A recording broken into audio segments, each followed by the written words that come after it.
একটা বাটিতে আমি নিজের বাড়ির অ্যালোভেরা জেল নিয়ে নিলাম। এটাকে আমি কুড়িয়ে নিলাম এইভাবে।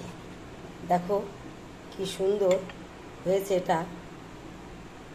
এইবার আমি এর মধ্যে দিয়ে দেবো একটু জল, আর দিয়ে দেবো এক পাতা যে কোনো শ্যাম্পু।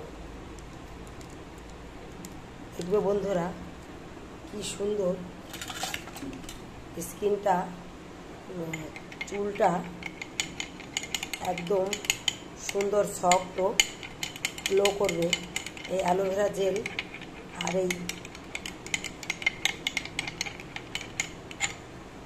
শ্যাম্পু। আর একটু নারকেলের তেল দিলেও দিতে পারো, দেখবে কি সুন্দর।